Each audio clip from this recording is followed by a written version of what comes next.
ऐसे लोगों को गांव ही नहीं बल्कि यह दुनिया भी छोड़कर चला जाना चाहिए। ज़रूर बात थोड़ी पुरानी है लेकिन बिल्कुल सच्ची कहानी है।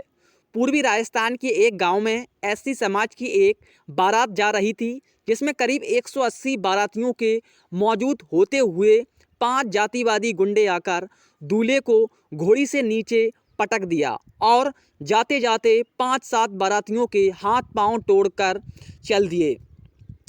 शादी के 2 दिन बाद गांव से एससी समाज के 10 लोगों का एक प्रतिनिधिमंडल नई दिल्ली में कार्यरत अपने ही समाज के एक परिचित उच्च अधिकारी के पास पहुंचा और वहां पहुंचकर उन अधिकारी से कहने लगा कि आपकी अच्छी जानकारी है, आप हमारे साथ राष्ट्रीय अनुसूचित जाति आयोग में चलो।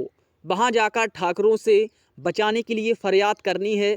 हमारे गांव के ठाकुर हमें बहुत ज़्यादा परेशान करते रहते हैं। 2 दिन पहले भी हमारे साथ बहुत बड़ी वारदात की गई है। हमें वहां जाकर यह कहना है कि या तो हमें ठाकुरों से बचाया जाए, नहीं तो हम लोग गांव छोड़कर चले जाएंगे। उस अधिकारी ने उनकी सभी बातें बड़े ही ध्यान से सुनी। बस सुनकर कहने लगा कि आप मुझे यह बताओ कि आपके गांव में ठाकुरों के घर कितने हैं। तो वे कहने लगे कि कुल मिलाकर 16-17 हैं। जी, अधिकारी ने कहा कि मान लिया ठाकुरों के 17 घर हैं, लेकिन अब यह भी बता दो कि एससी में केवल तुम्हारी जाति के वहाँ कुल कितने घर हैं। तो कहने लगे कि होंगे कोई 160-165 घरों के करीब। इतना सुनते ही वह परिचित वरिष्ठ अधिकारी उन पर बहुत ज़्यादा नाराज़ हो गया और कहने लगा कि मैं तुम्हारे साथ राष्ट्रीय अनुसूचित जाति आयोग में बिल्कुल भी नहीं जाऊंगा। तुम्हें शर्म से डूब मरना चाहिए। ठाकुरों के 17 घर और तुम्हारे 165 घर, फिर भी उनसे डरकर तुम गांव छोड़कर चले जाने की सोच रहे हो। तुम्हारी रगों में बिल्कुल भी खून नहीं दौड़ रहा है क्या? पूरे का पूरा खून पानी में बदल गया है? तुम्हें तो गांव छोड़कर ही नहीं बल्कि यह दुनिया छोड़कर भी चले जाना चाहिए। बेवजह धरती पर भार बने हुए हो। तुम्हारे अंदर कायरता व मानसिक गुलामी इतनी ज़बरदस्त तरीके से भरी हुई है कि तुम्हें अनुसूचित जाति आयोग तो क्या, दुनिया का कोई भी आयोग गांव छोड़ने से नहीं बचा सकता। उन्हें जमकर झकझोरने के बाद परिचित अधिकारी ने उन्हें ठंडे दिमाग से व बड़े प्यार से बाबा साहेब अम्बेडकर का मिशन समझाया। साथ ही बाबा साहेब की वह बातें भी उन्हें बताईं कि अपमान भरे 100 वर्ष का जीवन जीने से तो अच्छा है सम्मान के साथ 2 दिन का जीवन बेहतर तरीके से जिया जाए। उस 10 सदस्यीय प्रतिनिधिमंडल के दिमाग में अब बाबा साहेब अम्बेडकर के विचार घूमने लगे और वे लोग राष्ट्रीय अनुसूचित जाति आयोग में बिना गए ही वापस अपने गांव लौट आए। आने के बाद उन्होंने बाबा साहेब अम्बेडकर को बहुत ही गहराई से पढ़ा। घर परिवार व मोहल्ले वालों के अलावा ज़िले के अनेकों गांवों में बाबा साहेब के मिशन को घर घर जाकर समझाने का काम किया।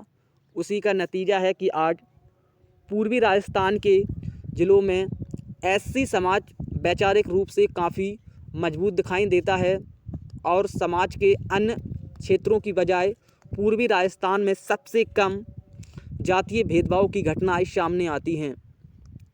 इस सच्ची कहानी से पूरे शोषित समाज को शिक्षा मिलती है।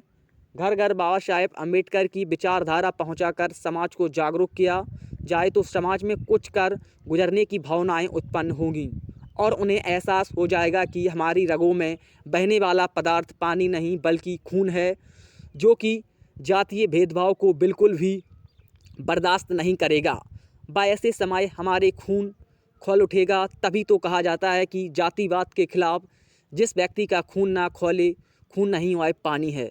जागो ओबीसी एससी एसटी जागो, नींद से जागो कौम के लोगों, यह धर्म नहीं यह धंधा है, यहाँ पढ़ा लिखा भी अंधा है।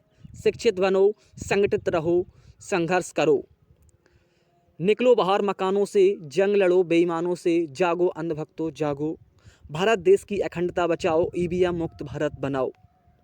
शिक्षित बनो और शिक्षित करो, बोल 85 जय मूल निवासी। जय जवान जय किसान जय विज्ञान जय भारत।